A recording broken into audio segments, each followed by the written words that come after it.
But I thought I would read some quotes that you might enjoy. This one is from Rabia. Rabia, Baba said, later on became Baba Jan. She was one of the early Sufi saints. She says, "Dear one, why, dear one, how long will you keep pounding on an open door, begging to be let in?"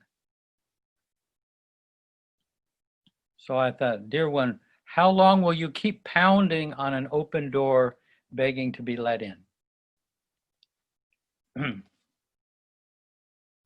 Here's one that, the kind of thing that Erich liked. This is Rumi. When the beloved begins pouring his divine wine, don't hesitate for a moment to approach him, even if all you have to hold out is a dirty cup. I don't know if you can hear that. You able to hear me all right? Yes, definitely. This is one that Marwan Erich's brother said about saying Baba's name. He said this to a guy named Tom Quirton from Florida. Marwan said, remember, when taking Baba's name throughout the day, your mind and ego will try to convince you it's too easy a method for following Baba. And the reason why they try to convince you is because they know you now have a weapon to destroy both of them. Jeff, I took to heart what you said about doing something spiritual in the morning, because you said, you know, waking up in the morning with a sense of dread.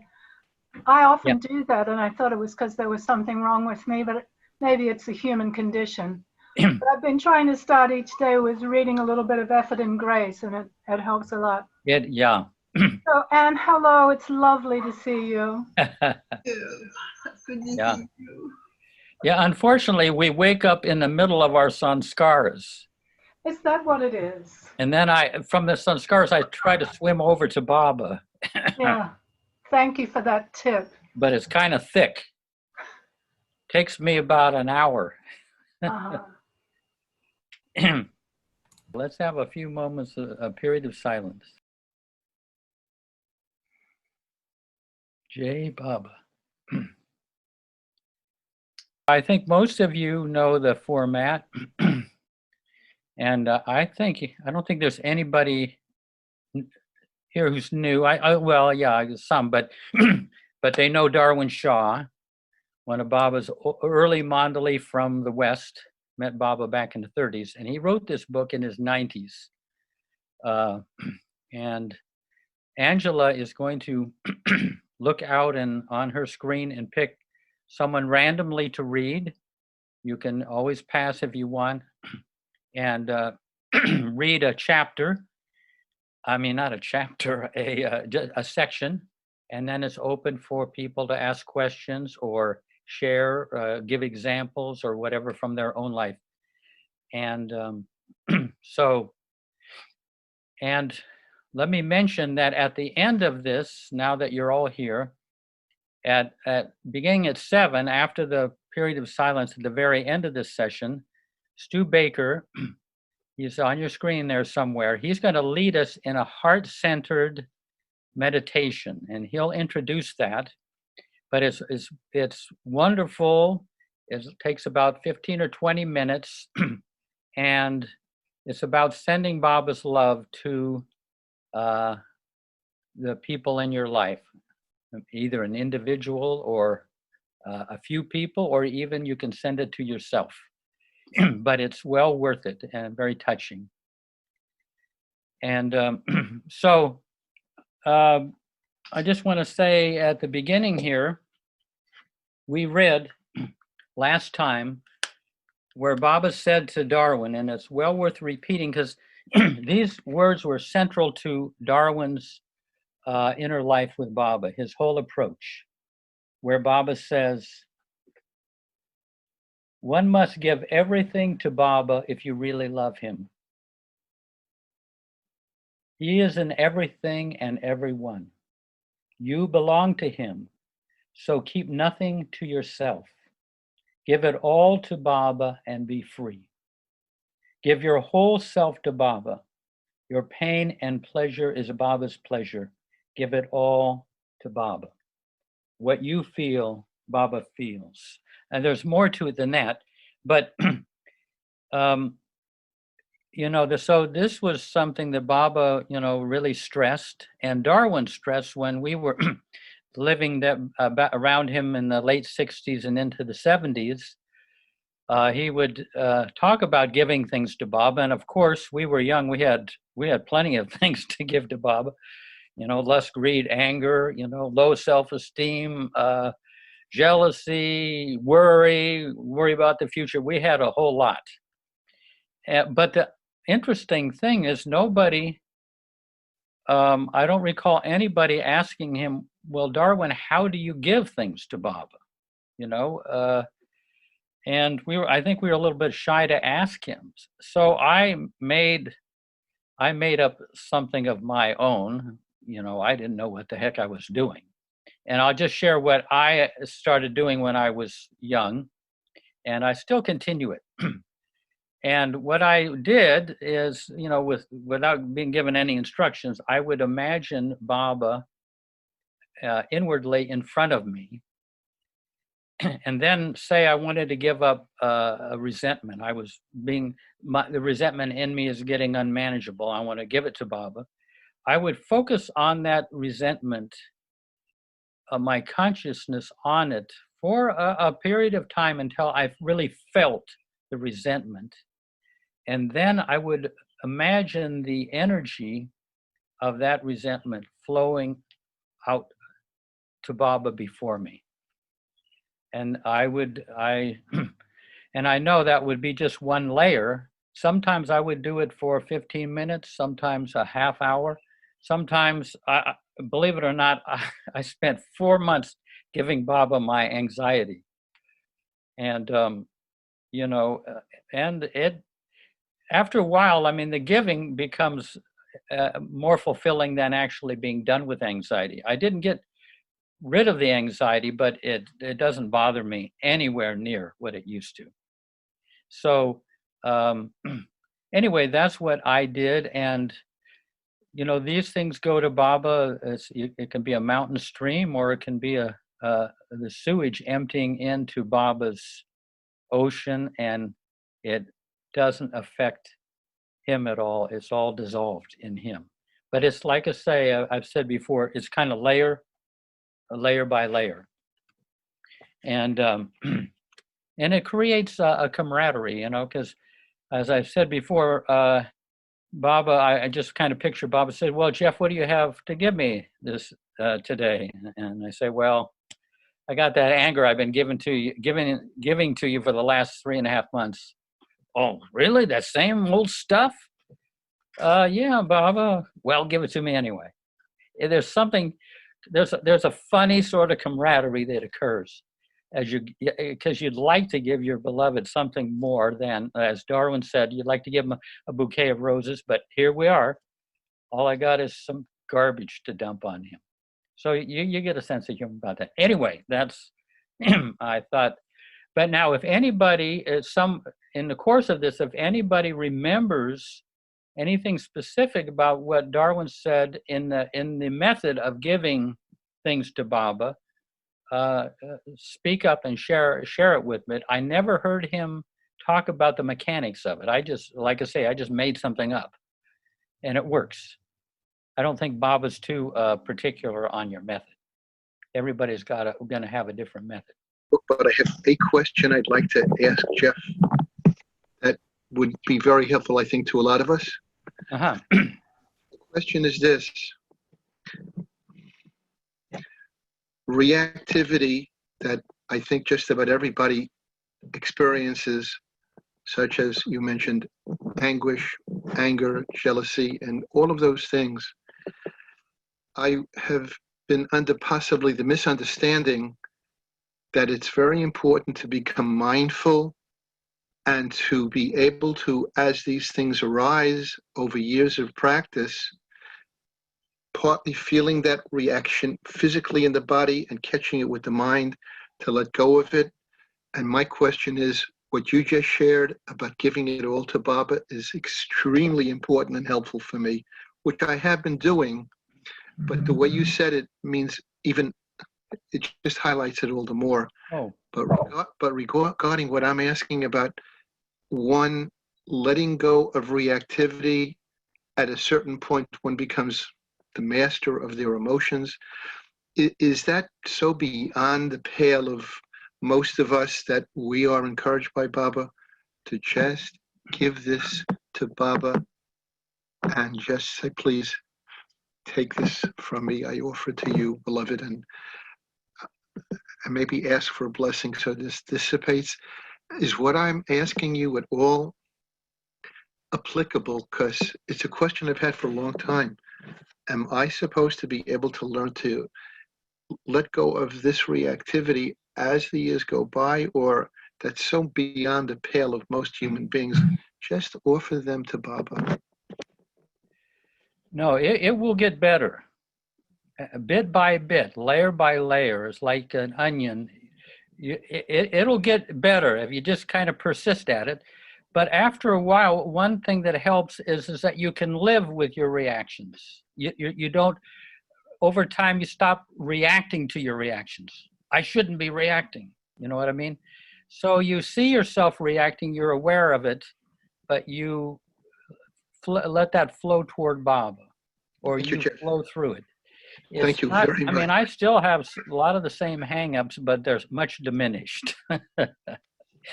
And yeah, it works. Baba is there. He loves everything you have to give. Believe me. One way. We cannot give Baba everything consciously, however, until we first become conscious of what we're trying to give him. We can only know the extent that we are aware, to the extent that we are aware. So we must become deeply aware of those specific, particular sanskaric knots lodged in our subconscious minds. Many of us are closed to what is going on at the subconscious level, and hence are unaware of the sanskaras stored there. Thus, some work on our part is required. The work that is done is primarily through the heart center, where we become aware of the sanskaras as desires and impulses. The work of becoming aware of our sanskaras and giving them to Baba is an action of the heart, not the mind. Sometimes it helps to visualize and itemize things to give him. This changes our mood and redirects our current energies. We should keep giving all these things to him and to become intimate with him in the sense of consciously being a companion with him. When we begin to give everything to Baba with sincerity and integrity of purpose, we gradually become more and more conscious of what we are giving him. We usually have no problem becoming aware of our positive sanskaras and giving those to Baba, but we often tend to anesthetize ourselves against the awareness of negative sanskaras rooted in our subconscious, which hold us back and keep us tied to illusion. These sanskaras include negative tendencies, weakness, blocks, desires, complexes, and faults, and they take such forms as condemnation, anger, greed, and lust. This is not to say we always have to know the precise name of each sanskara we give to Baba. For example, an internal block we simply cannot understand may come to the surface, and we might experience it as a vague, troubling energy. In that case, we consciously acknowledge the energy of the unnamed block and then give it to Baba, expressing willingness to have it removed. When we feel Baba's grace move the block away, we need to let it go and be wiped out completely. He will do this. It's part of his working with us. I know Darwin used to say, you can't heal what you don't feel. Yeah. Elizabeth, go ahead. What's an example of positive sanskara? One day back in the 70s, Darwin surprised us by saying, even the good takes up space. So all your good qualities are, all your good qualities can be given to him. And it's important to give them also, because basically we're emptying out the warehouse of every box of things that we got in there. So good and love doesn't take up any space. Love displaces nothing. But good takes up space in our consciousness, and so does all the degrees of bad. Yeah. Well, for example, if kindness and compassion, are they examples of positive sanskaras? And if we're asking to have, yeah, are we asking to have that removed? Very good what you say. Those are aspects, those are divine qualities. Those are aspects of love, which is different from good. Okay. But even then, say suppose you're a very generous, you're a generous person, give him your generosity. It will magnify. Give him your patience, and it will. He'll even, he'll increase the degree of that quality in you. Does that make sense? Well, yes, that does make sense. But what doesn't make sense is that we ask to have. I mean, if we're asking to have it removed, that seems like the opposite of having it magnified. No, you're just giving it to him, and then he is in charge of that. Okay. You know, it's not like, yeah. Then it's in his domain, and he can operate that quality in you, to the degree to which you give it to him. Does that make sense? Yes, maybe I imagined that it said something about having them removed. Well, that's a very good point. There's a real nuance there. Yeah. Can I interject? Yeah.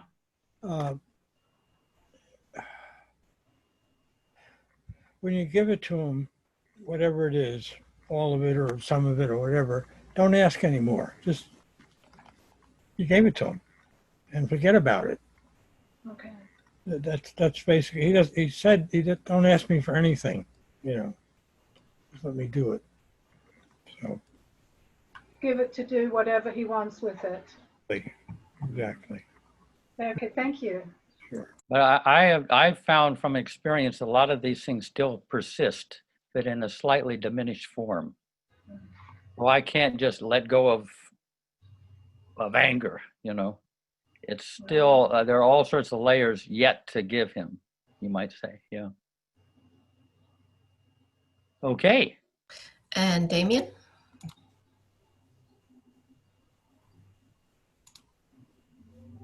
Yes, I think I wanted to go back to the very beginning, because I find with this book, sometimes I can only read one short paragraph or maybe two, and then really almost dive into each word. And this is something that I think Darwin stressed very much so. He said, like, we can only give to the extent that we are aware, so we must become deeply aware of those specific, particular sanskaric knots lodged in our subconscious minds.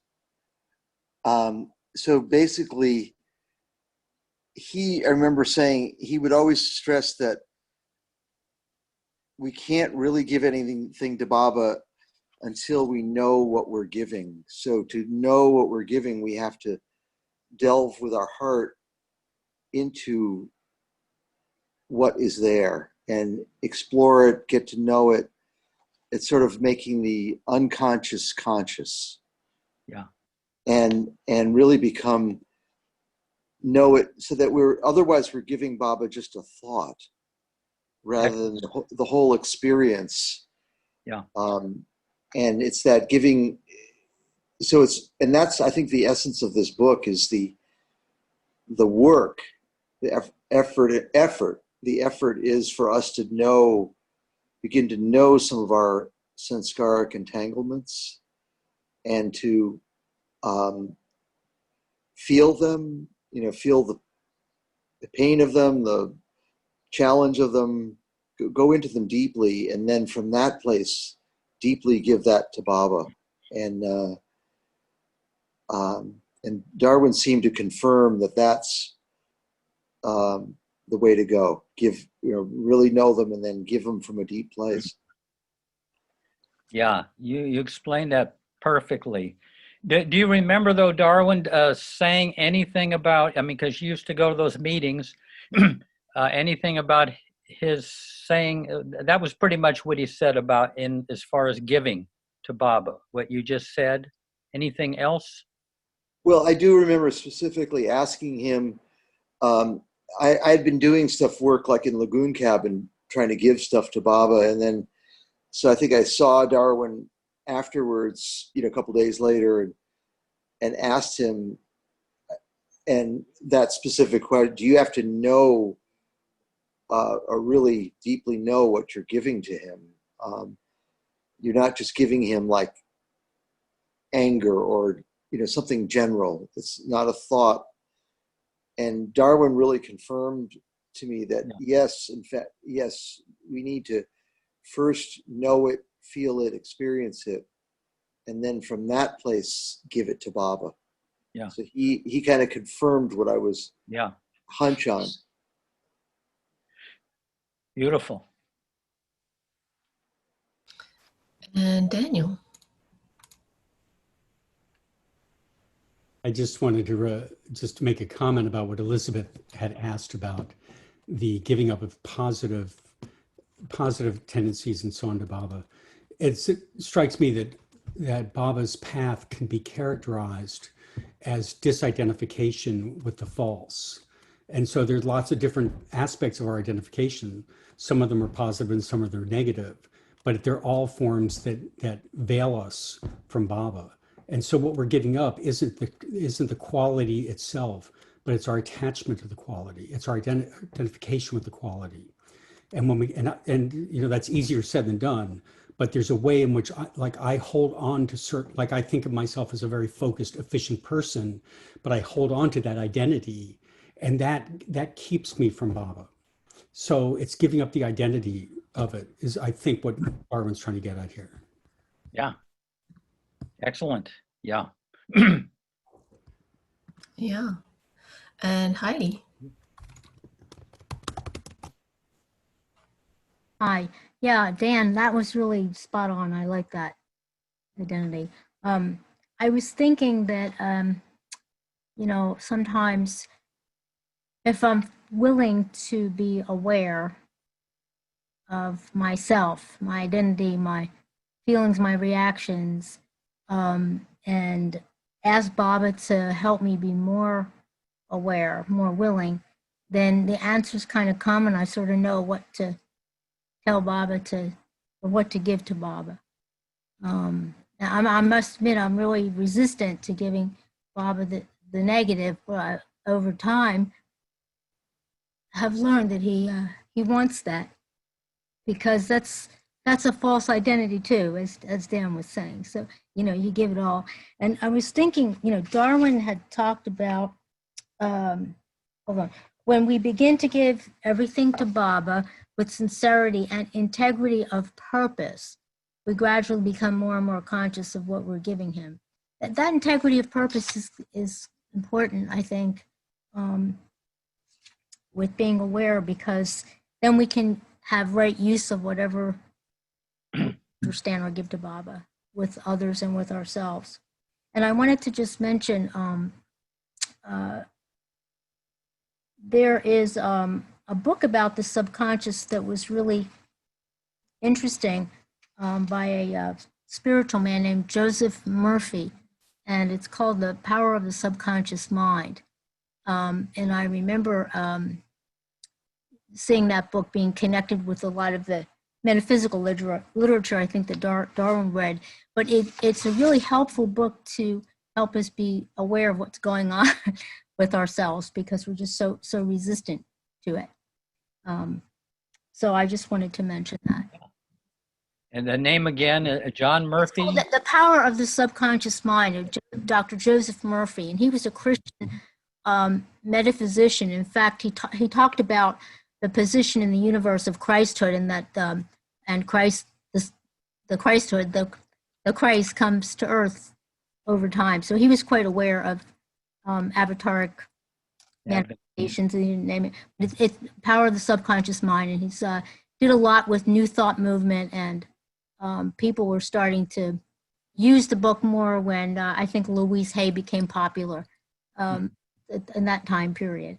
But it's extremely helpful, and he also did a lot of work on spiritual treatment. He called it was prayer directly to your heart center and God from there. Yeah, beautiful prayer. So I just wanted to mention that. Yeah. Amen. And Stuart? Yeah, related to what Daniel just said, I was thinking along the same line, and want to run this by you, Jeff. It seems to me that, for example, let's say you tend to be a patient person, that Baba wouldn't want us to give up being patient, but the thought of that, oh, I'm patient, or as Daniel said, I'm identifying with being patient. Does that sound right to you? Yeah. The I am generous. I am courageous. That I am. Yeah. Is what Bob will take that. You'll still be patient, but you won't be I am patient. Yeah. Good. That's a good point. I mean, a subtlety that Daniel highlighted there. Okay. The value of purging. When sanskars come to the surface, giving them to Baba instead of expressing them becomes a purging process. We become consciously aware of them and then release them. It is a natural thing for the soul to want to purge itself, to clear out the interior of the false self. This is how we become free. As we become aware of tendencies we would rather not face or allow our beloved to see, it may be helpful to realize that for Baba, all of our experiences in the domain of time are part of Maya and do not really exist. Meher Baba said, quote, "Nothing is ever written on you, but on your mind. You, the soul, remain untarnished. Good and bad, everything is written on your mind. When the impressions go, then all is wiped out," unquote. While this is work that may involve suffering when sanskar blockages come up and we work to dissolve them, it is a pleasant suffering because along with it comes inner freedom. The practice of giving everything to Baba supersedes thinking.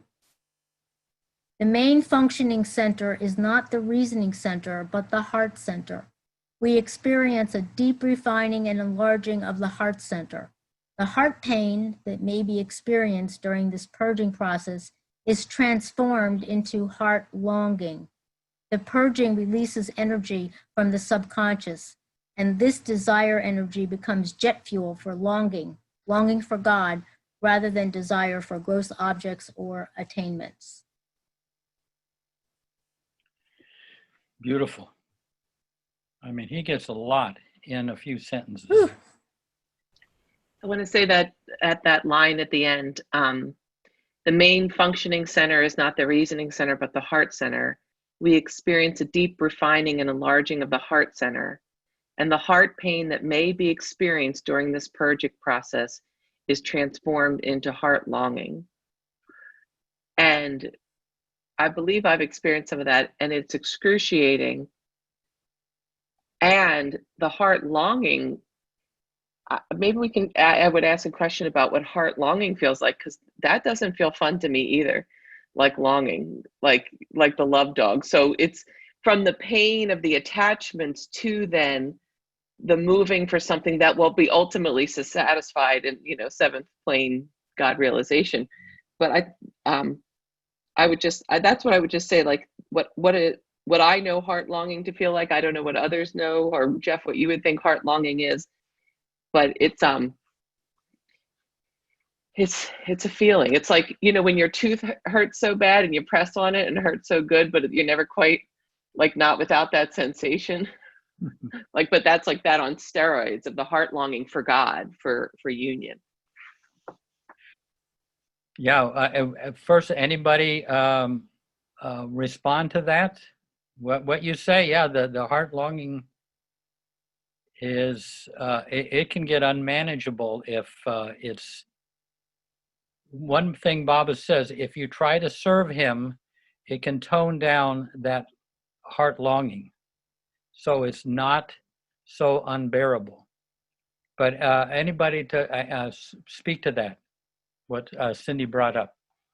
I remember Baba's sister Mani saying, "Your longing is Baba's promise. He has to keep it." That just stuck in my mind. Yeah. Your longing is Beautiful. God's promise. He has to keep it. And that longing will be fulfilled eventually.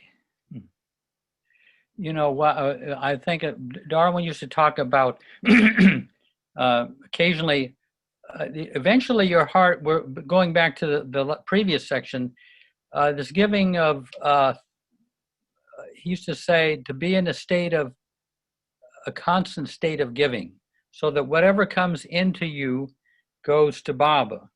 Now that's kind of the postgraduate level. Whatever comes into you goes to Baba.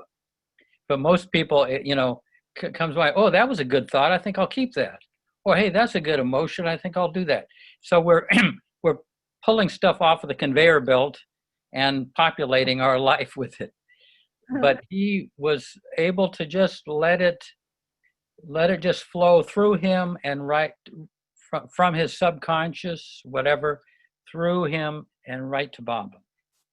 But that, he used to talk about that, and I used to think, wow, that's some state. But it can be done. Robin or Ann? Yeah, I've been noticing this has happened to me off and on for a long time, but with all that's happening now, it's happening more and more. And like when I find myself watching television or watching the news on my computer, I find that I have I'll burst out in tears, both with when I see something awful, like a policeman knocking down that 70-some-year-old guy, or when I see somebody doing something great, and they both hurt in a way. And I'm wondering if that relates to what you're talking about, Cindy, with heart longing.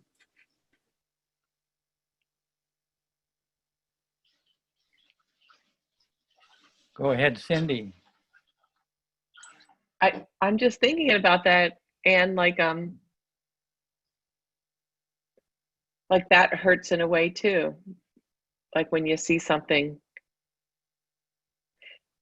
yeah. And it would maybe hurt from the level of attachment too, but just the pain and the beauty. And I think about Baba, pain and pleasure will be beyond pain and pleasure someday, and a more pure energy than something that's just experienced in the body. But yeah, like when you said that, I just started to, it's inchoate, it's imperfect, it's still percolating. Thank you. Yeah. What do you think, Jeff? Well, I mean, as the longer we stay in this, the more sensitive we're going to be to everything. We're going to become like a seismograph. I remember Danny Ladinsky was reading the newspaper one time to Erich, And the article was about a ship that had gone down in the ocean at some great distance. And Danny said, "Erich, are we supposed to feel that?" And Erich said, "Of course." Now, I mean, I'm talking about this is this is a sensitivity that's at a very high level, where the separation between you and the world is gone. So what's happening in the world, you feel. And I think we're gonna feel a lot of Baba people are suffering a lot, even though in themselves they're doing fine, but then all this horrendous stuff that's going on in the world and the pandemic, we're not going to be sheltered from it. But it is a privilege to feel it, to feel what your fellow beings are going through, even if you yourself are doing all right. Yeah. And Stuart. Yeah, just going back to the question of the pain of longing, it makes me think of one of Bao Kochuri's ghazals, and I think I'm quoting right, but he said, "What a painful life is this. My heart is longing for your kiss. Come soon, come soon." And Jim Meyer recorded a wonderful song of it. But another line from the same ghazal is, "My enemies, they weep at seeing my plight." Yeah. Yeah. No, it's yeah, it may seem like we're going through a lot, but we're fortunate to be feeling, and Baba's making us more and more loving and feeling. Yeah. And Anthony, go ahead. Oh, there we go. Got the unmute.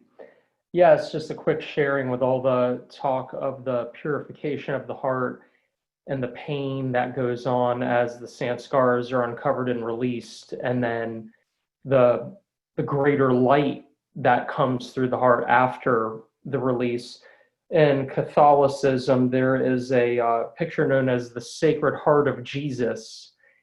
You can type it into Google, the Sacred Heart of Jesus, and it's a picture of him. And it has the heart center with the crown of thorns around the heart and a drop of blood, and then a flame coming out of the top of the heart. And then there's a radiant light coming out of the heart here. I don't know if you guys can see it. Here's one. There's a couple of them, but yeah, you can see the flame coming out of the top. The thorns, it's kind of hard to see there. There's a drop of blood, and then there's radiating light coming out of it. So just an interesting thing at how that was depicted. Yeah, thanks. Yeah, that's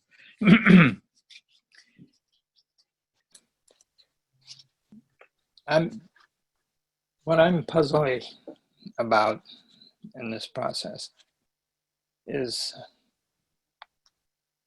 the parameter of intensity, because I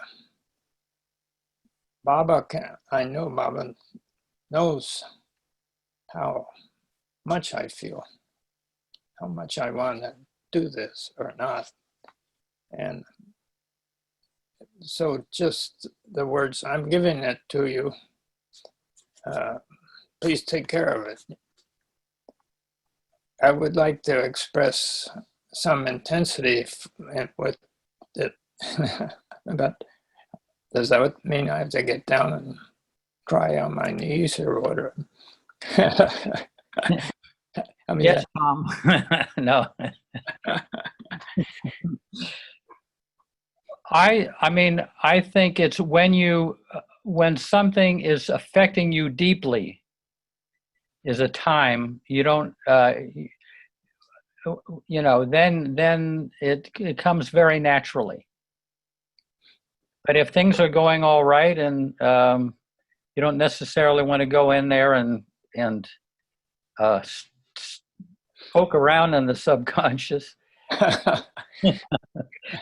but that's possible to do too. But when deeply painful experiences happen, you can either experience it yourself or you can share it with Baba. He likes it when you share it with him. Yeah. Yeah. So I can't just, while I'm meditating, say to myself, I'm going to try and get rid of some of my scars in a casual way. No. Like Damien said, it's not just a thought, it's a deep feeling that So he's measuring your feeling for you. What's that? He's aware of your feeling in those cases. Definitely. Okay. Yeah. Yeah, good. Nancy? Tom. Nancy Frigel? Hi. Yes, I wanted to comment on Ann's question. I had similar experiences, and I do feel that those tears that come are an expression of longing. And the tears do come from the heart, not the mind. So that's all I want to say. Yeah, beautiful. Yeah, I don't think the mind cries. Mine hasn't.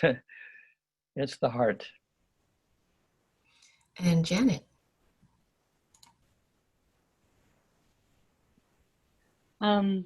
Yes, I have a couple of questions. One is, we're talking about the sensitivity and the Daniel Ladinsky and Erich and the newspaper article and stuff. And I sometimes don't know how, and you said you're okay personally, but I can't necessarily differentiate. The sensitivity is, so I can't tell if there's a lot of suffering that I'm not suffering. Do you know what I'm saying? Yeah. And that's confusing because, and I'm just wondering about that. And then the other thing I want to ask about on top of that is that the whole don't worry, be happy thing.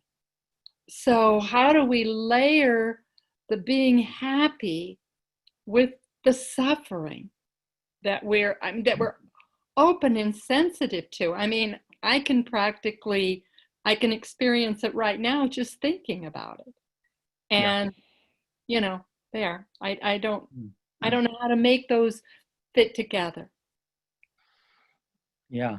I'll say something and someone else may want to chime in, but you can suffer and be happy at the same time. It's definitely possible. You can be, but I could say as we become more sensitive, the line between us and others starts to get more and more blurred. And it's a privilege. It's great. It's a great fortune.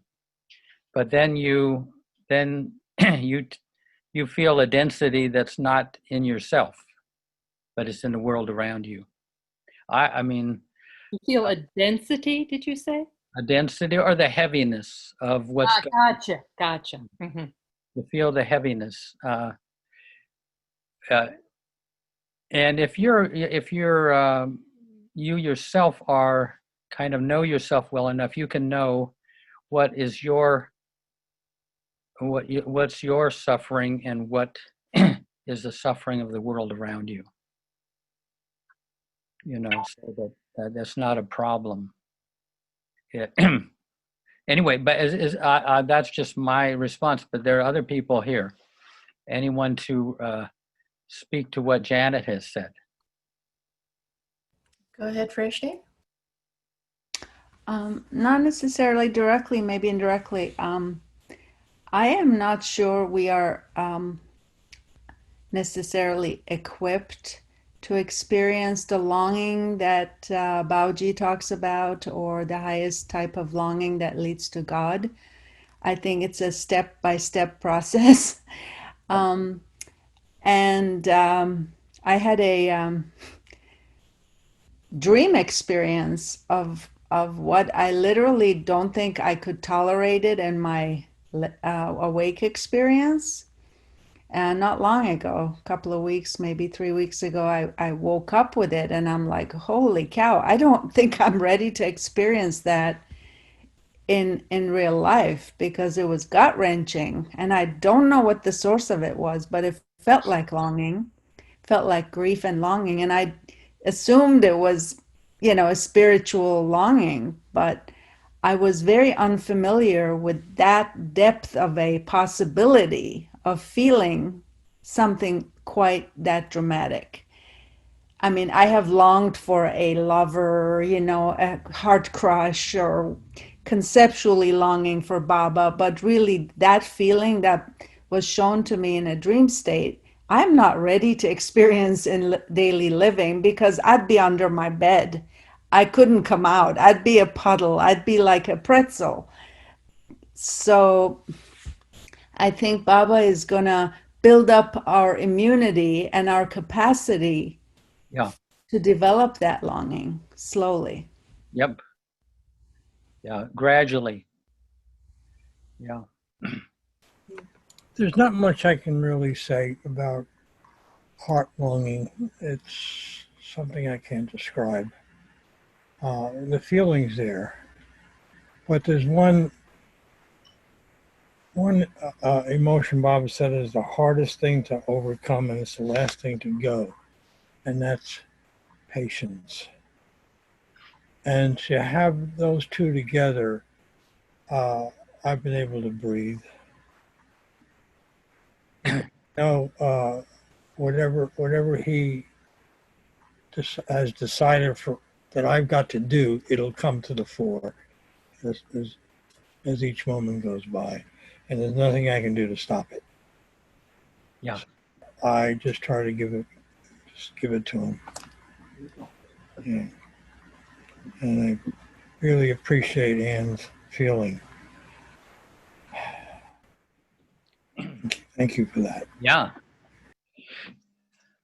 Yeah, I think Baba's gradually building up our sensitivity and our tolerance. I mean, I once said back in the 70s, I was in Mandalay Hall, and I just popped into my head.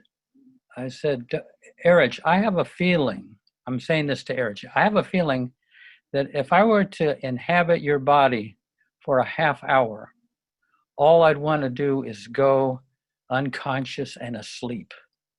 And he looked at me so with such a acknowledgement, meaning the amount of suffering that he was able to endure and just be casual and easygoing would have just, would have crushed me. I was at least aware enough to see that, what they bore. But I know Danny once said to Erich, how can you be so normal, Erich? And Erich said, I use all my tremendous strength to act normal, and I do it perfectly. If I didn't, I would be on the ground in the dust, rolling in ecstasy. He didn't want to become a must. He said, if I didn't, I would become a must, and that would not help in my service to Baba. So that's like I'm talking, that's postgraduate kind of, but it's wonderful to know what we are capable of and where Baba is leading us. Yeah. I had a question for Jeff, but this question of yearning and longing is coming up, and for some reason I thought it was part of it. The longing could be a very simple answer.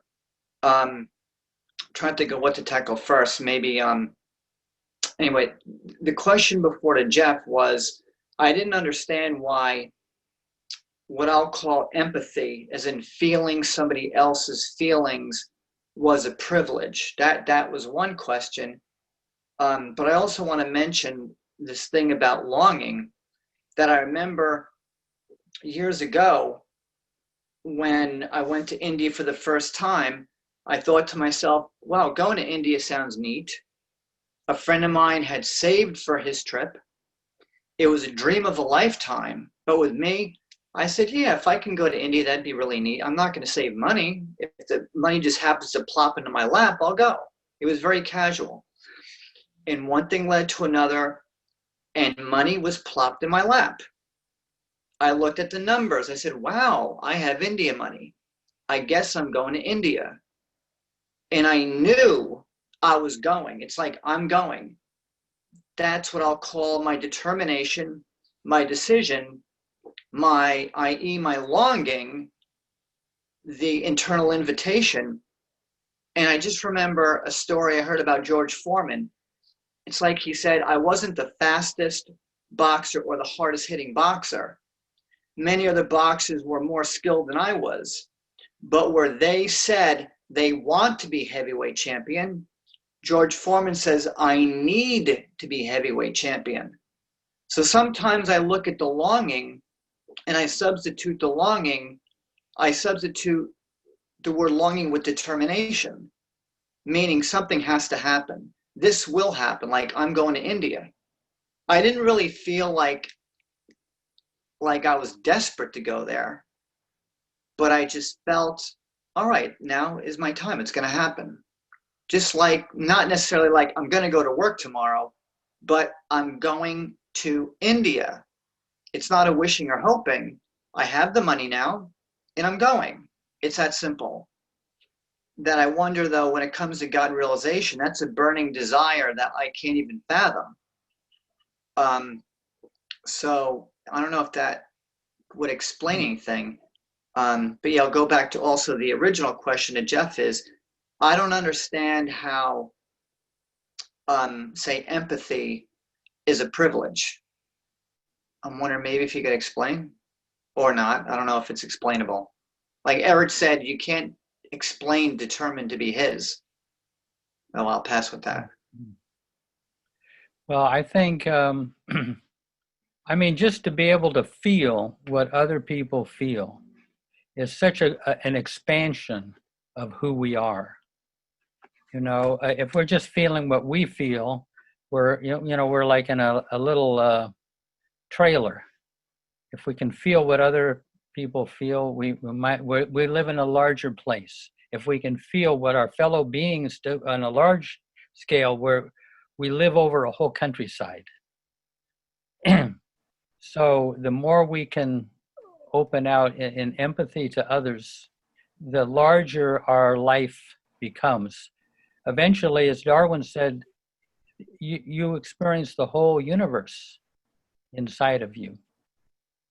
And you live in and through everyone. This is what Darwin, when he was 96, he said, eventually you live in and through everyone. And that means empathy has kind of broken its shackles and is spread out over the whole world, everyone in it.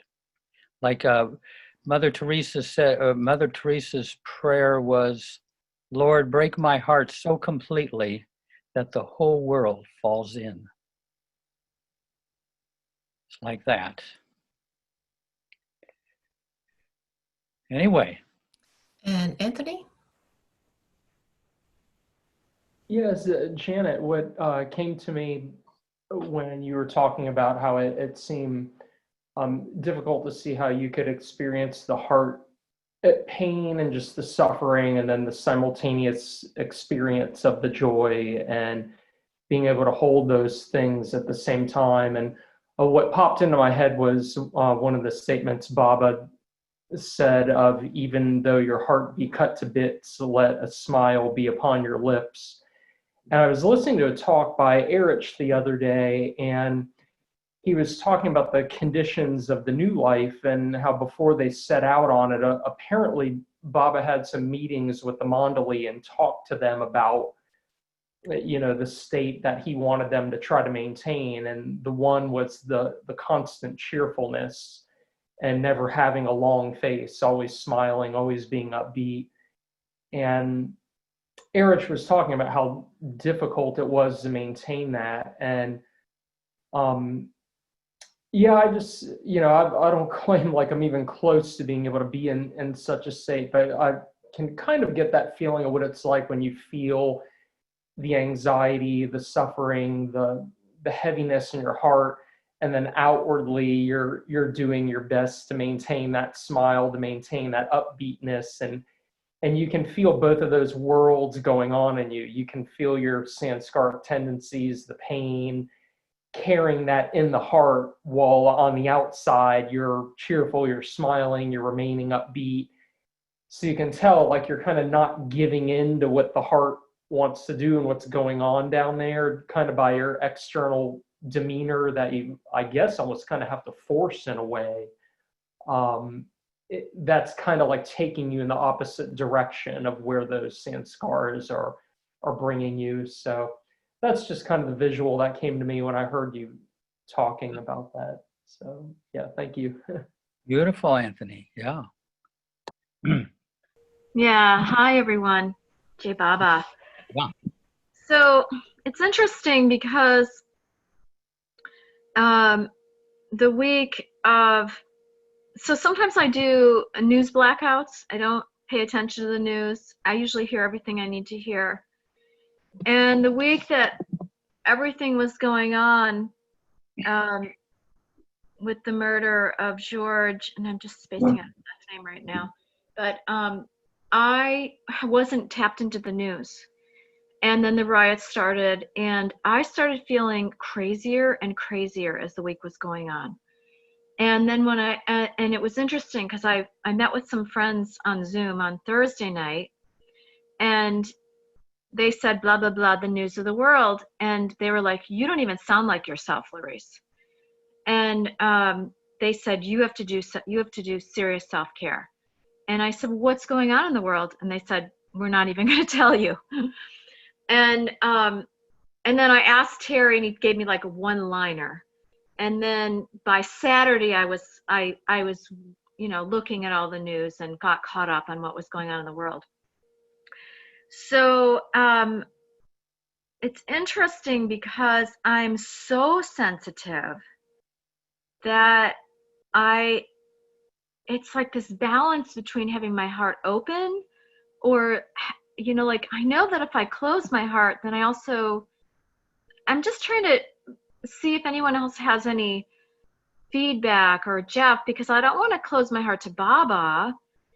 And I don't necessarily want to close my heart to the world, but the degree of sensitivity that I have is so, I haven't been diagnosed as a highly sensitive person, but I have the characteristics. Like I haven't been, clinically diagnosed, but there is a category of person called the highly sensitive person. But of course you're talking about extreme amount of sensitivity, for Erich and the Mandali or whatever, So there's this balance between being able to I guess ground it or take care of myself and clear the energy and also have my heart be open. So I'm just wondering if anyone else can relate to that, or if Jeff, you can speak to that. Because I haven't got it all sorted out. That's the point I'm trying to make. Thanks. Yeah. Is there anyone to speak to that? Or I would just say one little thing. What I have to do is I have to do enough work on the inside with Baba's name and creating enough on the internal side of me to counteract the heaviness on the outside. But that's another whole subject. But that may be it. That may just be what I needed to hear. Yeah. Thank you. Yeah, Jeff and everybody. I was thinking about what Jeff said, being happy and suffer at the same time, and Janet's question of sensitivity and the suffering part. And I was thinking, if you start, feeling sensitive about others' suffering, in a way you are actually sharing their suffering. And I don't know how things work, but by sharing, you're lessening their load. And so that probably is a source of happiness. So you can suffer because you're worried about them, but you're happy because you're able to share their suffering. And that's what I thought can possibly happen here. Yeah, Jai Baba. beautiful, Prakash, beautiful. So true. You feel connected. That feeling of connectedness, even if you're in pain, is a privilege, you know, is a gift.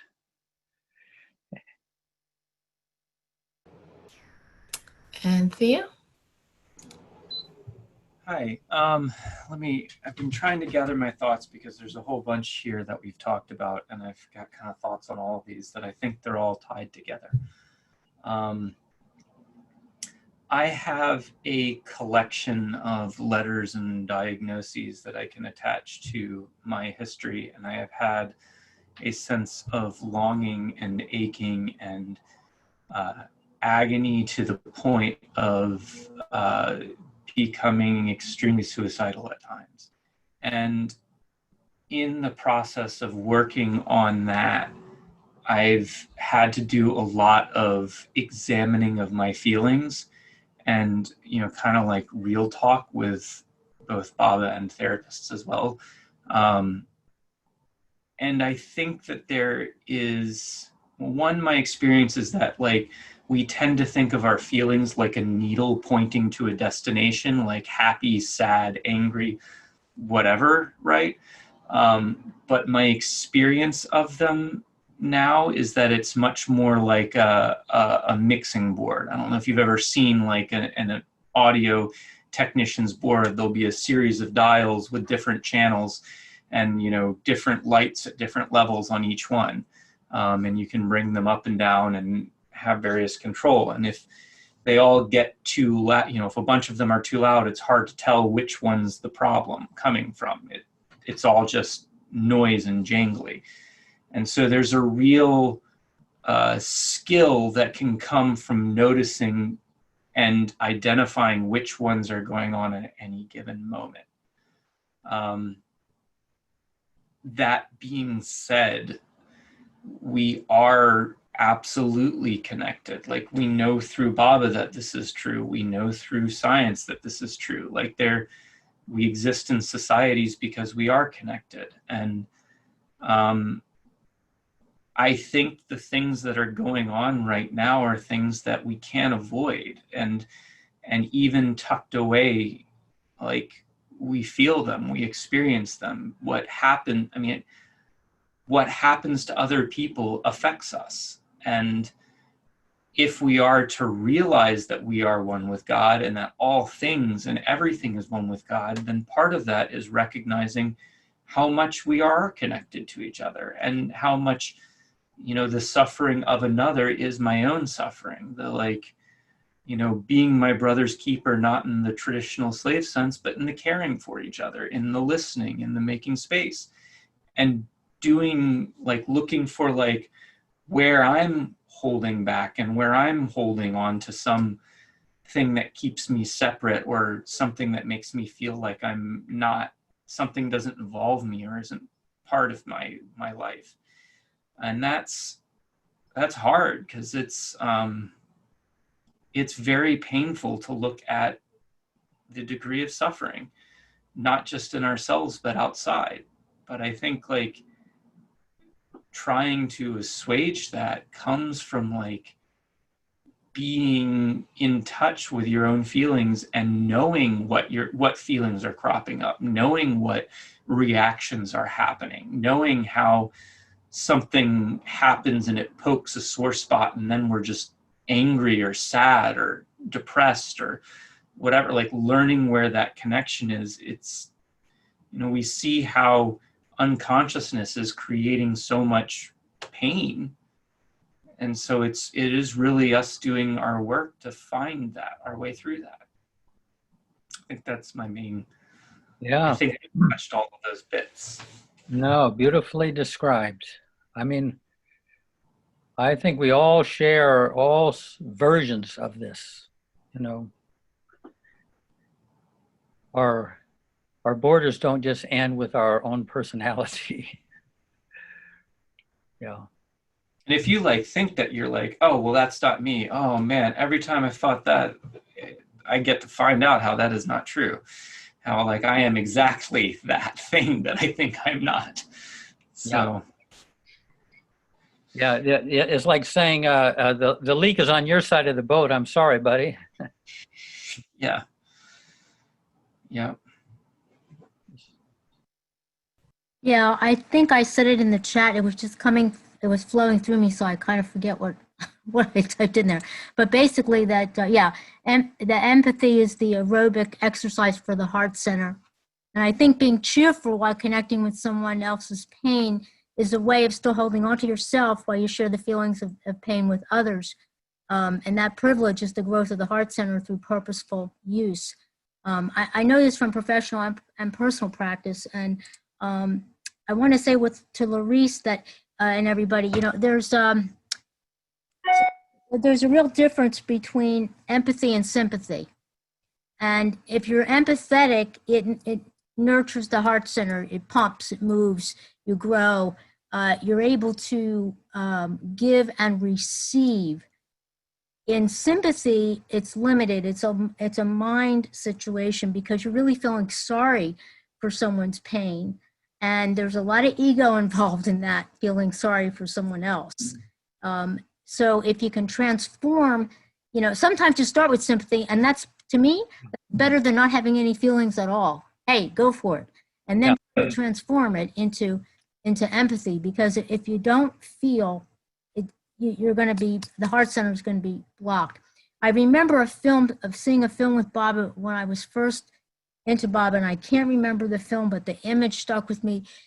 It was one of the large darshans, and Bob is sitting on the chair, and people are coming to him, and there's this older man coming to him who could barely walk. And a lot of Mandali were around on either side. And Baba is seeing this elderly man struggling.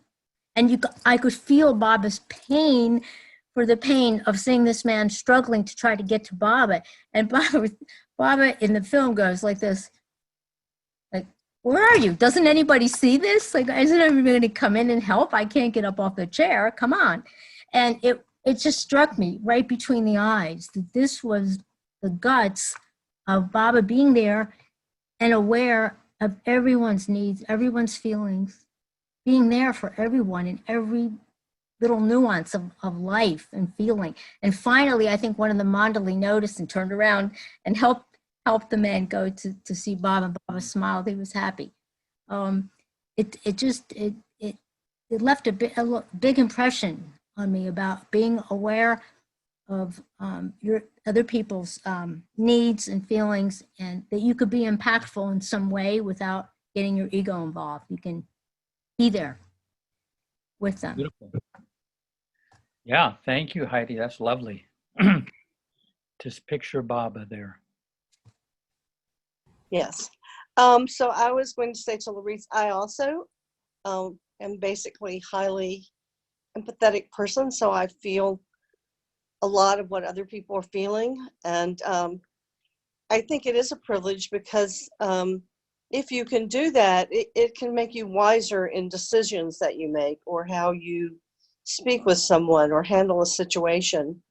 The thing that I have to be careful of is that I don't impute some kind of meaning other than what the person has. So you can still get it wrong because of your own consciousness level or whatever you're on. The other thing is definitions I've heard of empathy versus sympathy is when you're feeling with. So you're feeling exactly the same thing as the particular person, whereas sympathy is more like an as if. You're not feeling the same thing, but you're feeling for the person. Yeah. Yeah, good.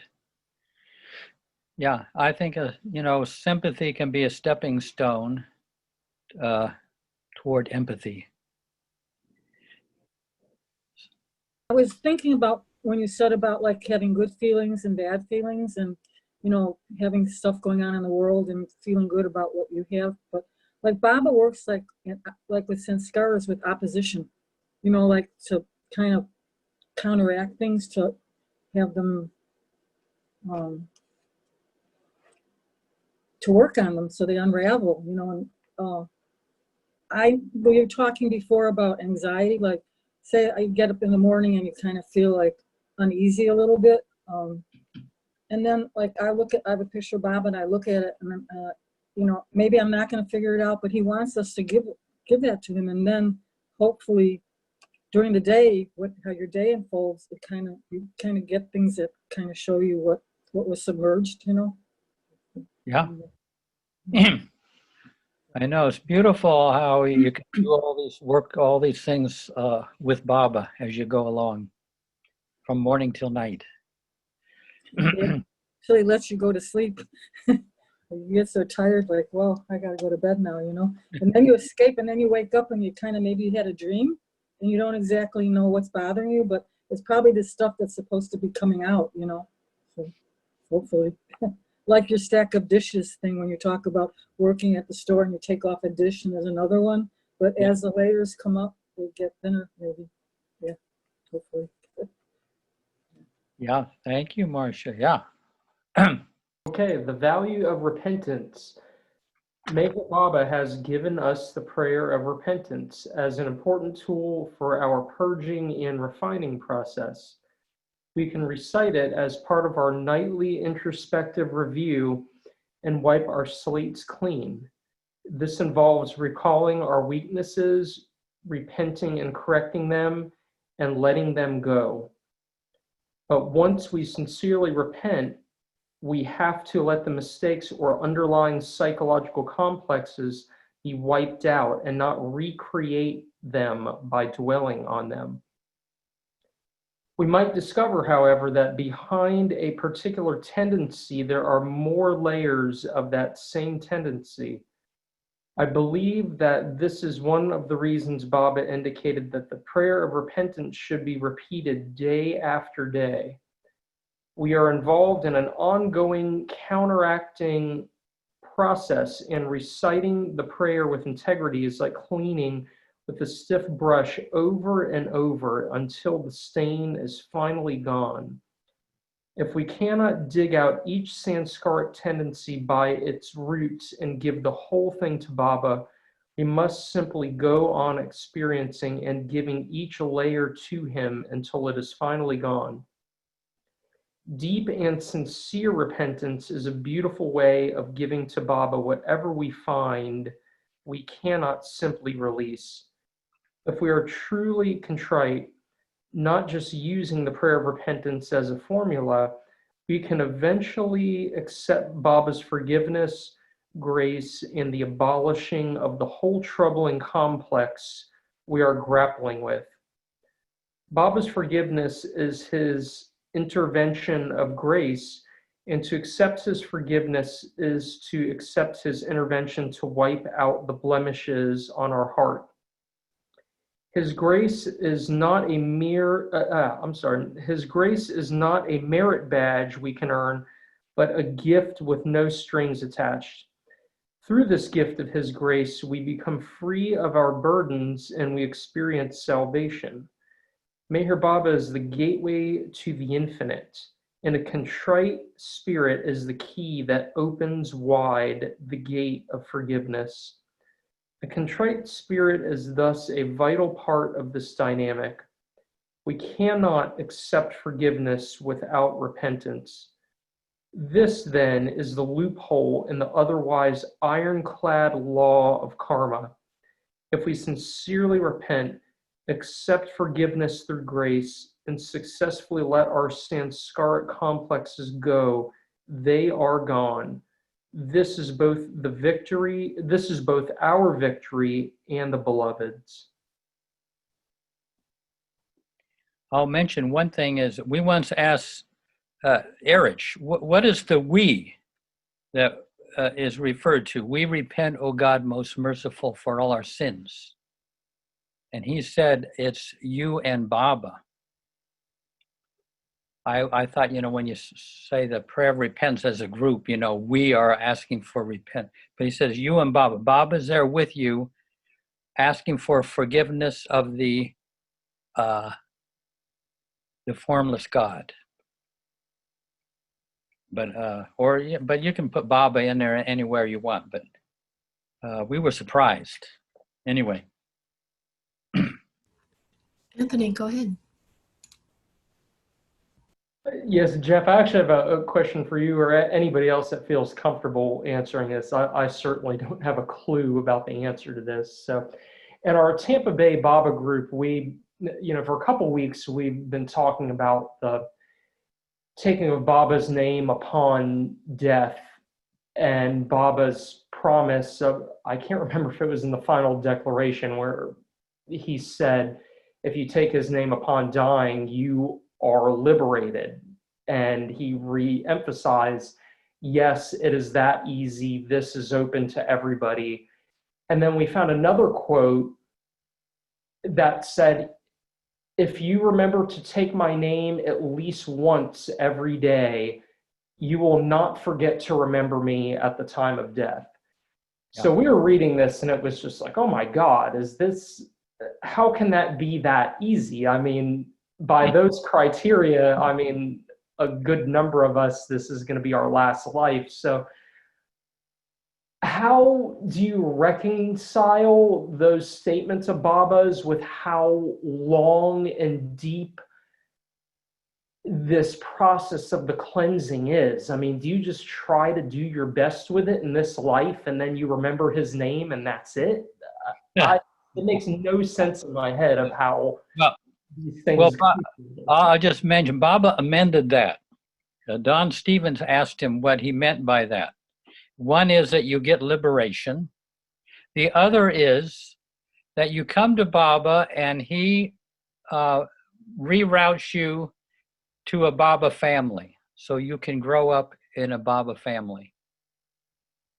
That's another thing that happens if you take Baba's name at breathing your last.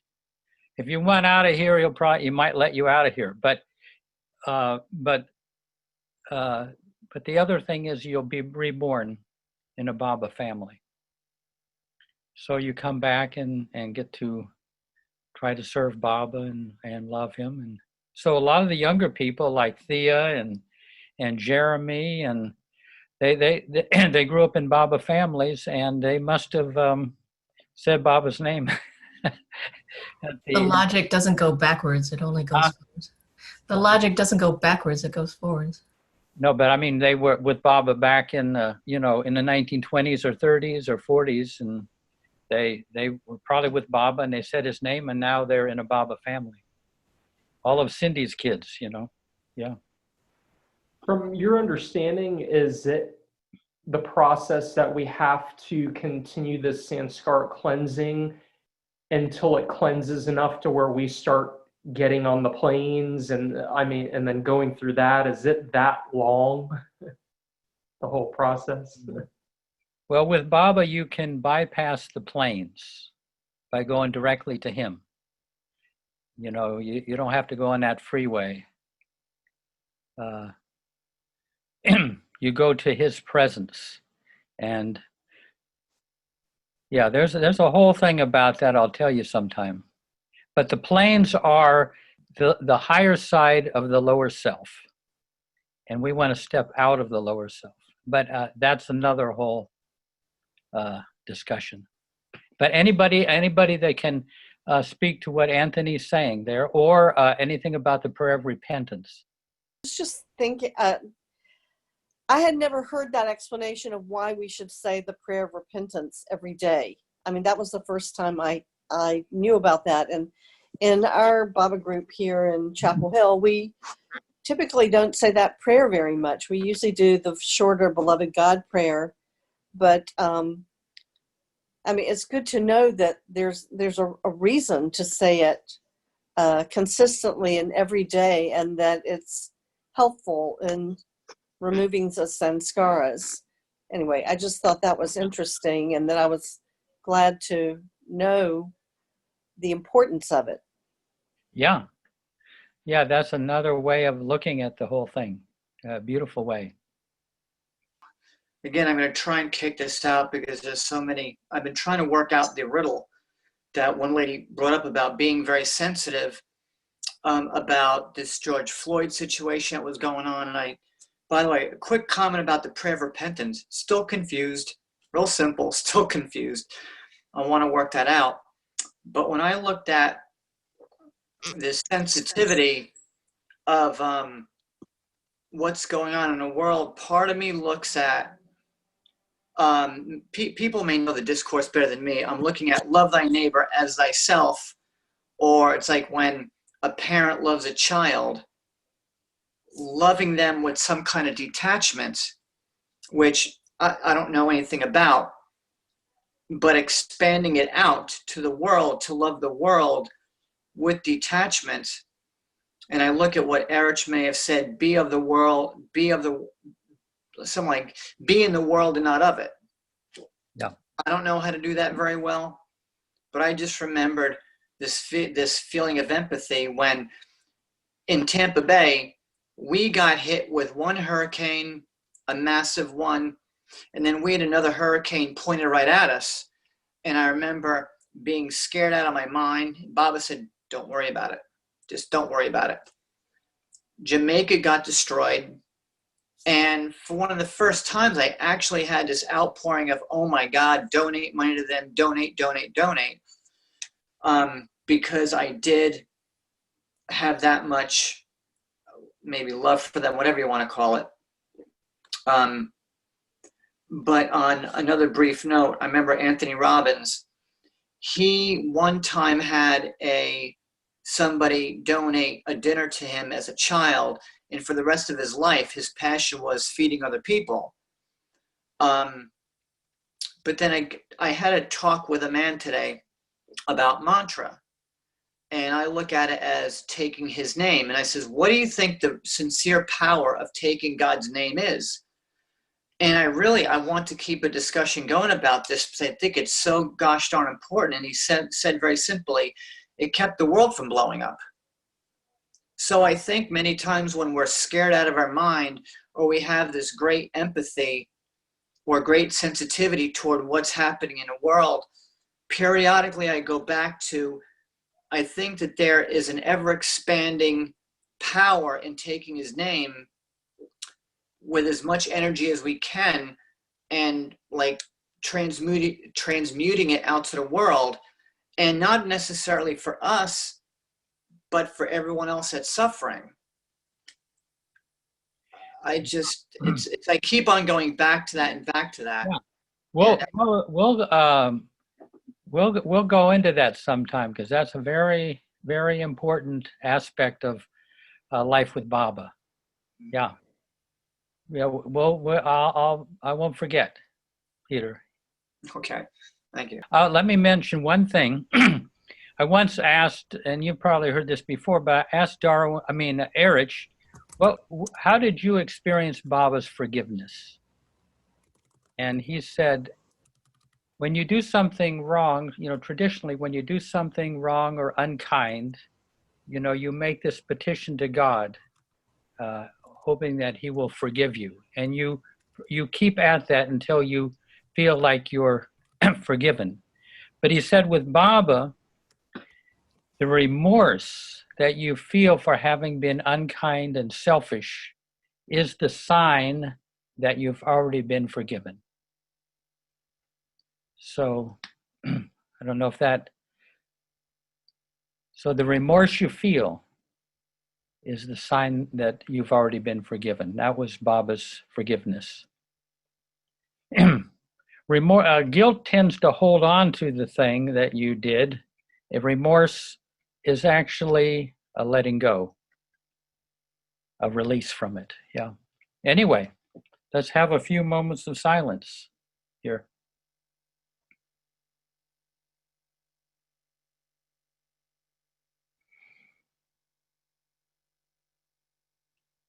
Jai Baba. So I was speaking to how things can happen. Somebody else will probably remember where this parable is from, but there's a short parable about a must going down the road and encountering a yogi who's been practicing their austerity. And the yogi says, where are you going, Must? And the Must says, I'm going to visit God. And And he says, oh, well, can you ask him how many lifetimes I have left? He says, yes, sure. And Must goes further down the road and encounters a cobbler making shoes on the side of the road. And the cobbler says, Must, where are you going? He says, I'm going to meet God. He says, well, would you ask him how many lifetimes I have left? And he says, yes, absolutely. I will ask him that. And years pass, and eventually the Must returns, and the yogi sees him and goes, Must, you went to God? And he goes, yeah, I went to God and I saw him. He goes, and did you ask him? He said, yeah. And how many lifetimes do I have left? Must says, you have 7. And he goes, oh, okay. I thought for sure I would get it this time, but like, okay. And he's like a little tired, but he goes back to his austerities. And then he goes further down to the cobbler, and the cobbler says, Must, did you go to you went to God? And the Must says, yes. And he said, did you ask him? And he said, yes. He goes, and how many lifetimes do I have left? He said, you have 10,500,000. And the cobbler looked at him in shock and said, God remembered me. And in that moment, he got enlightenment. Wow. And so the lifetimes are part of the illusion too, and the love can break through all of it. Yeah, beautiful. Somebody else probably remembers. I remember it from some story in Mondley Hall, and yeah. Other than that, I don't remember who or what. So other people are better at that than me. Yeah, that was good. Oh, excellent. Who's next? I had so many thoughts during this, but I was just in the hospital for a week, about a week, and I'm a very impatient person. I'm a very impatient patient. So when he said that about patients being the last thing to go, it's really a burden in patients. And what I wish I could have done more of at those moments when you push the call button and then you wait an hour is somehow at that moment really join and take that agony. It's really an agony. You know, you feel so helpless and you are waiting, and then there's this push of the will that wants to come through and exert itself. And there's a lot of survival stuff in there. This is really intense. I mean, this is getting to know my sanskaras, right? So when that happens, I want so much to dedicate, you know, the next time that happens, which won't be long away, I'm sure, that I can somehow open my heart and truly give it to Baba the way we've been talking about. And the last bit was that I also feel, of course, like all of us, this incredible pain of, and I feel there's this heart pain that we were talking about, and then there's a world pain. And they're kind of not the same. I mean, maybe one day they will be the same, but I think if I have to choose to work on one, Baba wants me to get myself in order, work on me, give my stuff to him. And if I do that, that will be helping him. No. So that's yeah, beautifully said. Thank you. Yeah, beautifully said. So true. Because we're going to do this heart-centered meditation for anybody who would like, and we'll turn it all over to Stu Baker. Okay, so you ready, Jeff? Yeah. Okay. Okay, so could we all please be muted? That would help.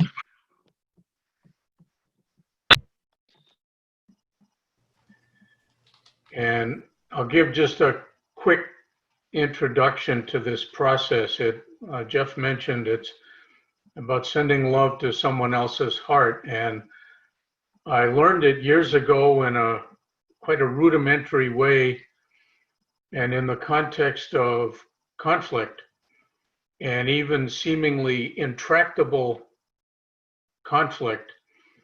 And we're taught that magical things could take place. And I came to start to use it myself, experienced magical transformations, and having done it repeatedly, say over a given situation maybe, but just sending love. And then weeks down the road, amazing things just transpired. And over the years, I've worked with it with others and taught it. And I was encouraged recently to really expand the meditation, and that's what I bring to you today. So, in Baba's love. So, I'm going to ask everybody to close your eyes and just sit comfortably wherever you are. And let's take some good, slow but full breaths into our bellies.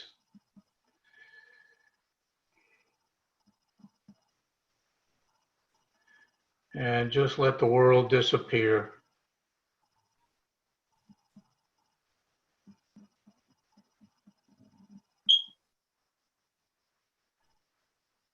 And now picture your own heart and heart space. And see what you feel there.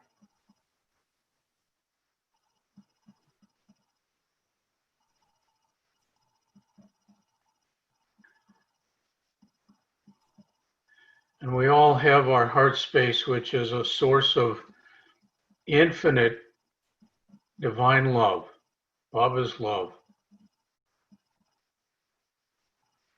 There's no end to it. We can't use it up.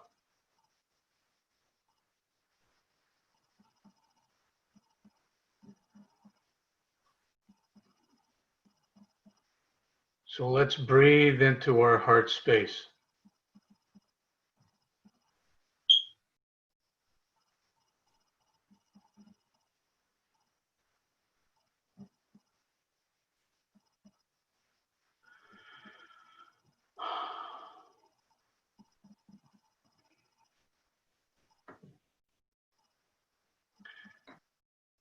And now pick a person, or maybe more than one, who you would like to send a gift of infinite love to, Baba's infinite love. And you're not trying to change them or any situation. It doesn't have to be a conflict. It could be that you simply would like to share Baba's infinite love with them. But just see who you picture, whoever shows up, and get a good image of them.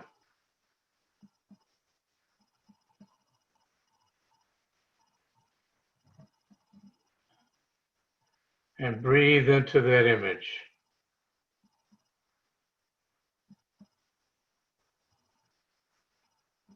And see what you feel and you might notice.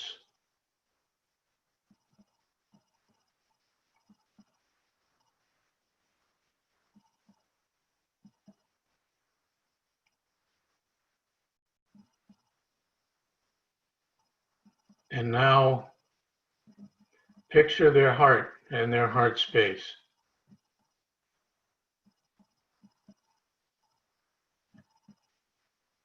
And breathe into that.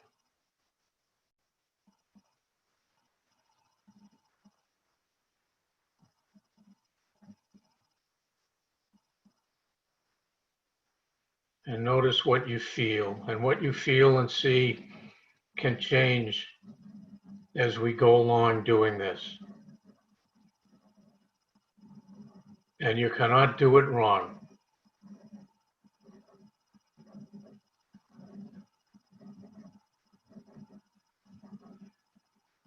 So breathing into the image of whoever you've chosen to share the love, and breathing into their heart and their heart space. Start to see Baba's divine, infinite love gently flow into their heart and their heart area.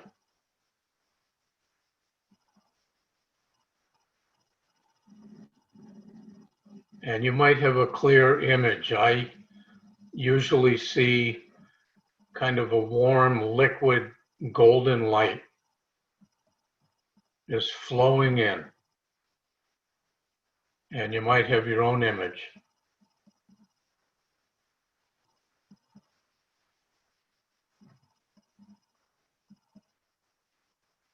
But just see the gift of this infinite, unstoppable love flowing into their heart and heart area.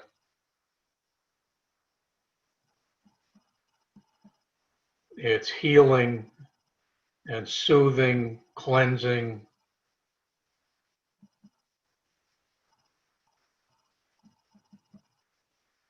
And there's no end to it.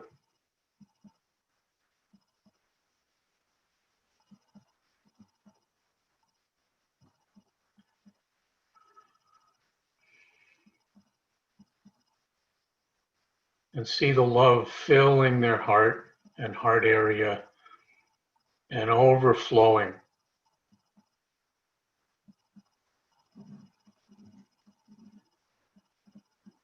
And flowing through all of them.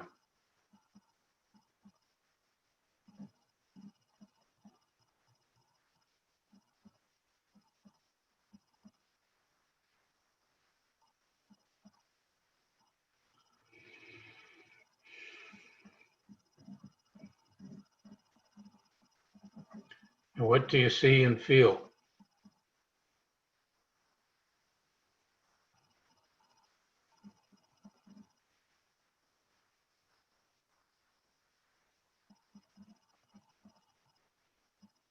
You might notice a difference in the person you've chosen to share this love with.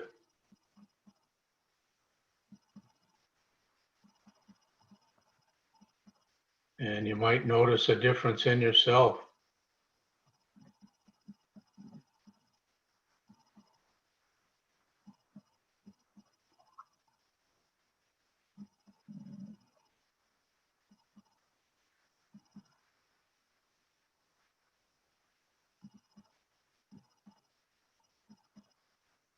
So continue to breathe into the infinite love. The infinite healing love.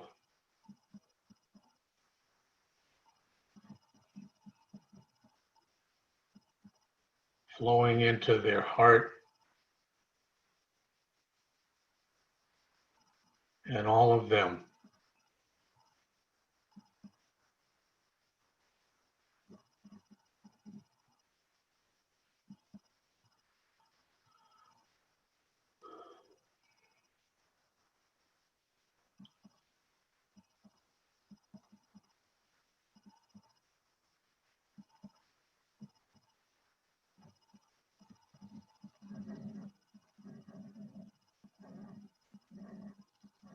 And let's keep seeing this for another minute.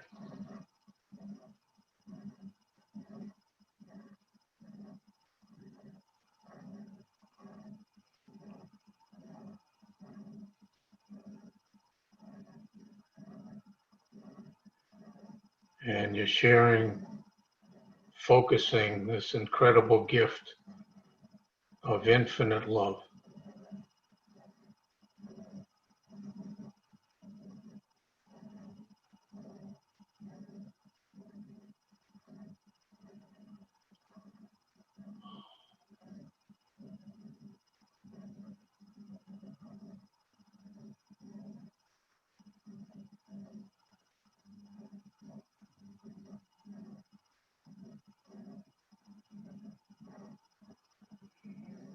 And now let's give thanks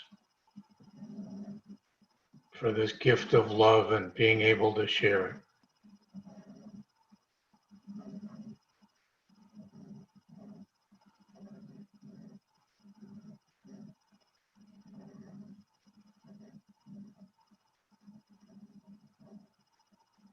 And let's bid farewell for now to whoever you've chosen, and know that you can return here again and again.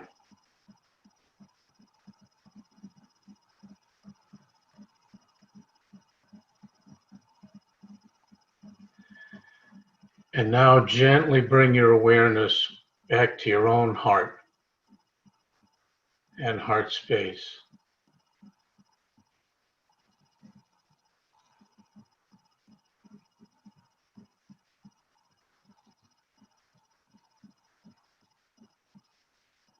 And would you like a deep drink of Baba's love in your own heart? The infinite, soothing, healing, forgiving love.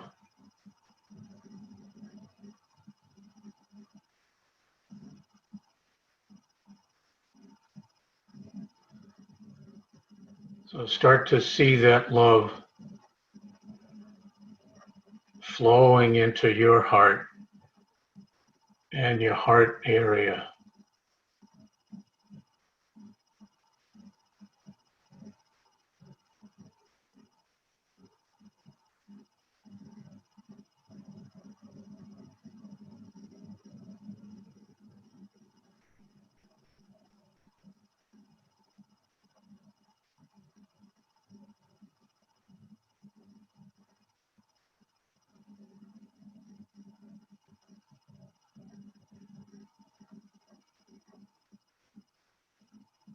So you cannot use up this infinite love.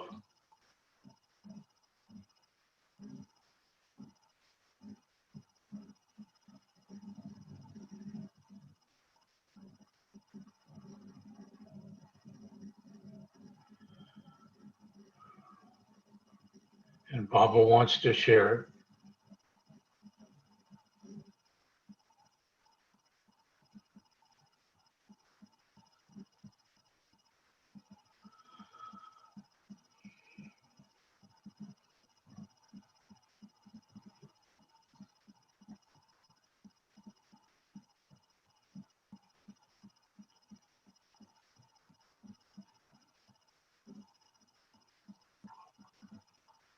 So keep breathing into the love.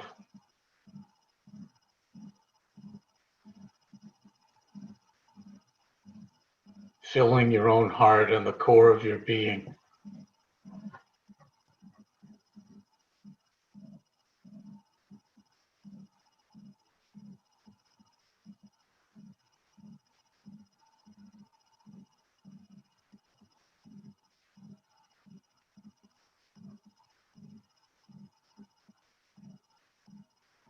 And know that you can come back here again and again for your own heart.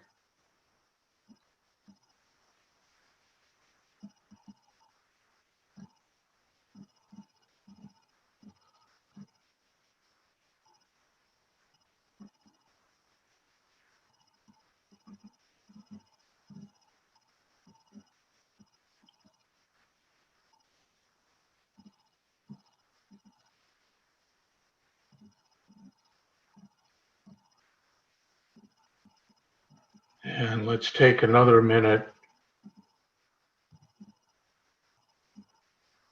of having a deep drink in our hearts of Baba's love.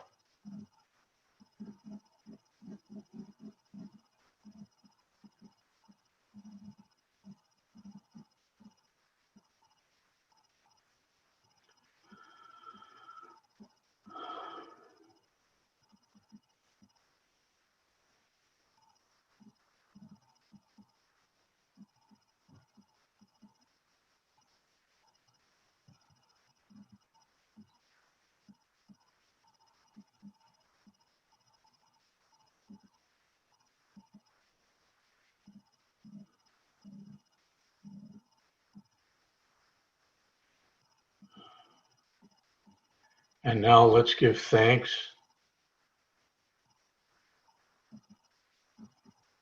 for this incredible gift.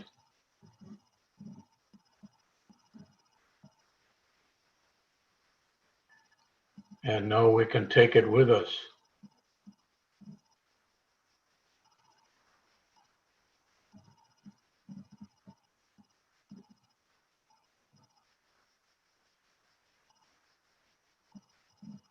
And we can return to focusing on this love.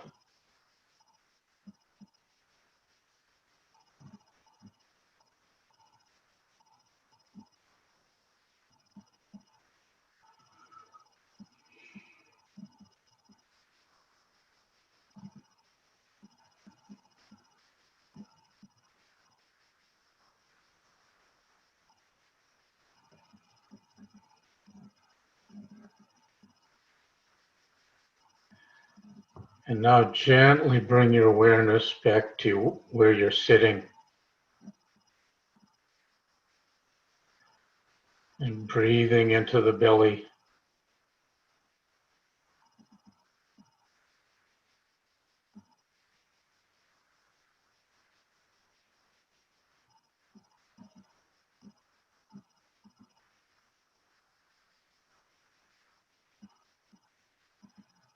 And when you're ready, you can open your eyes and take a moment or two to adjust to being back.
Thank you, Stu. I don't know if you can hear me, but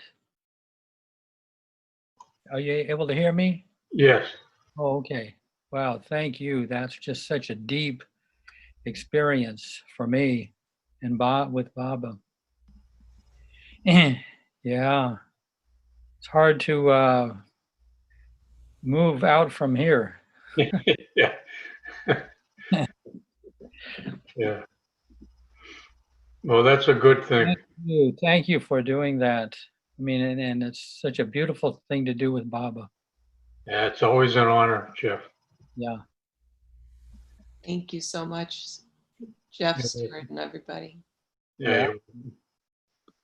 Any comment? Anybody to mention anything or?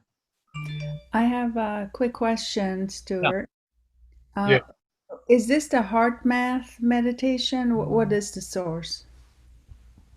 No, it's something that I've come up with, really, Fereshteh. Like I said, I learned in a rudimentary fashion about sending love to somebody else's heart, and really learned it as, okay, send your own love. The first time I tried it, I felt something doing that, but I felt like this isn't big enough. And then it came to me, what if I could focus Baba's love? My God. And I started doing that, and that felt wonderful. So I've done this with a lot of non-Baba people, and I keep it non-denominational. So I say infinite love. The word divine even bothers some people, but I sometimes put in the word divine. But people respond to the word infinite love, unending love, healing, soothing, warm, forgiving. And I've just had a lot of feedback that it lands well. But interestingly, I've been following some heart math stuff just recently too, and it's really in sync, but the big bonus there is, we have Baba, and we know that, and I'm not seeing anything in heart math about attributing divine love, definitely going in the heart, being guided by the heart, but not the divine love. I think that's the difference. Yeah. I had an experience with the other one, and it was not what I expected, but this was beautiful because you brought Baba into it, and I think that makes all the difference. The other question I had is, oftentimes prayers or healing is asked for, and the thought crossed my mind, well, am I being intrusive by doing this to somebody else's heart space? Well, and that's a good question. It's been said to me that there's Sufi teaching that, the heart of anybody is very sacred and you need permission to go in. But the way I see it, and I've actually had my share of Sufi training,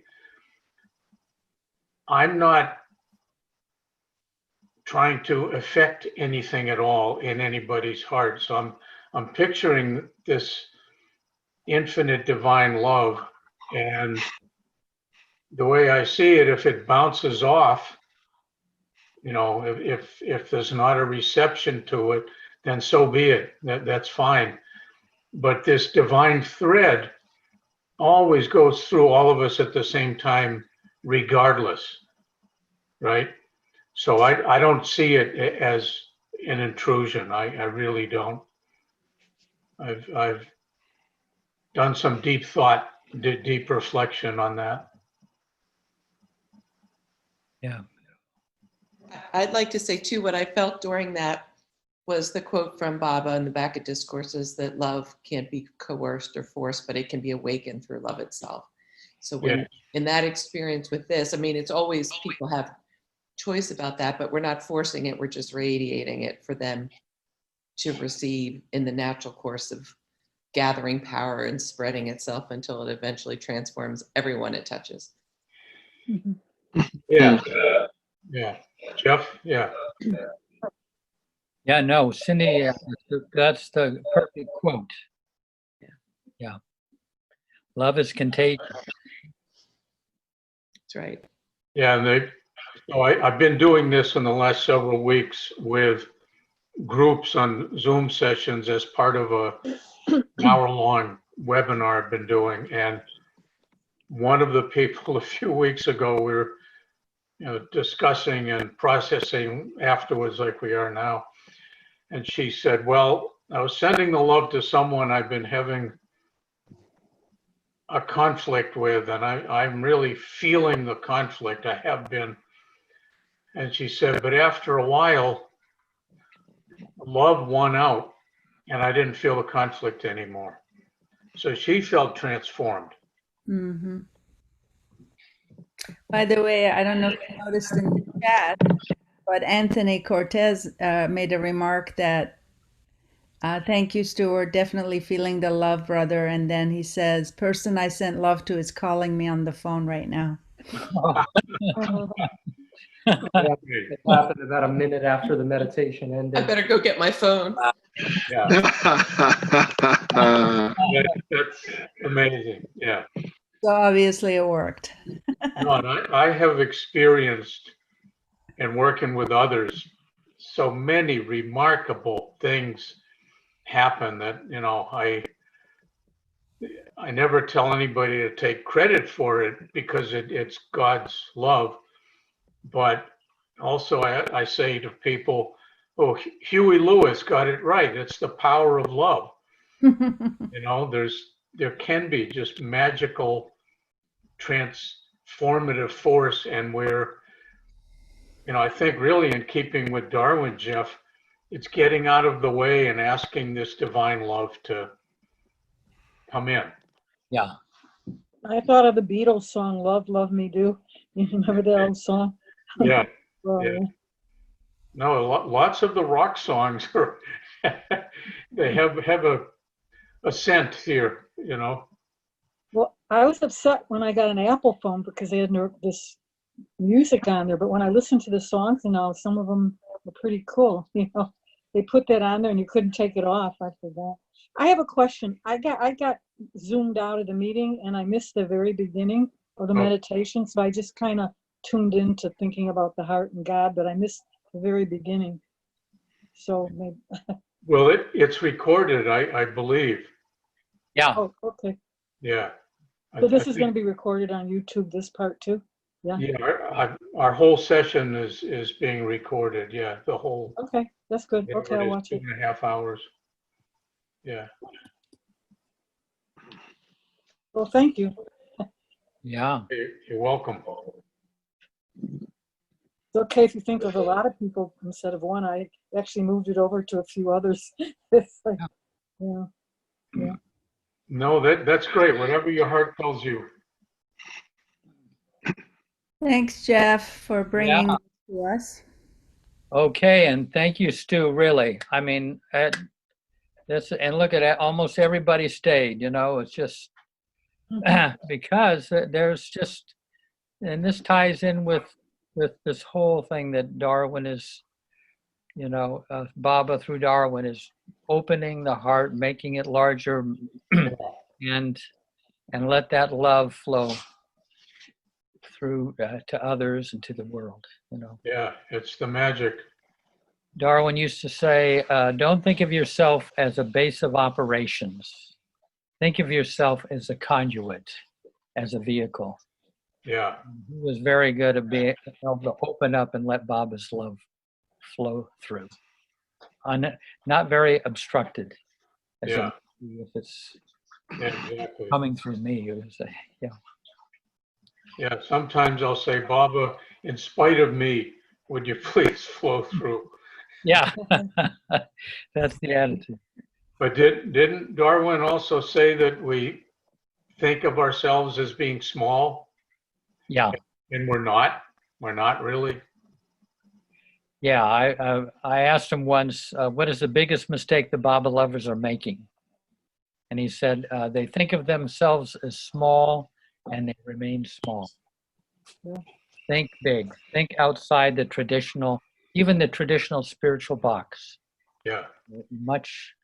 Our love is much greater than we give ourselves credit for. Yeah. You're supposed to open the door to your heart, right? Opens the door to your heart. Yeah. Yeah. My love, open the door.